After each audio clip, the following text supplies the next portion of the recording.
Tinius Olson metal impacts. The IT542. 542 relates to the joule capacity of the machine. We have a hammer, which is raised on this side of the machine. It then swings through, strikes a sample, and continues through on this side of the machine.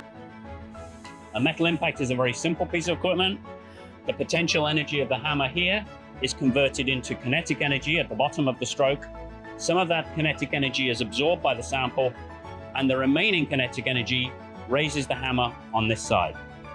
The difference between the potential energy on this side and the potential energy on this side at the end of the swing is considered to be the kinetic energy lost and therefore the break energy of the sample.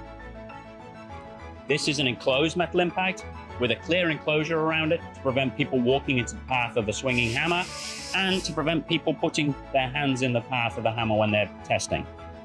The door is locked when the hammer is in a position that the machine considers is unsafe.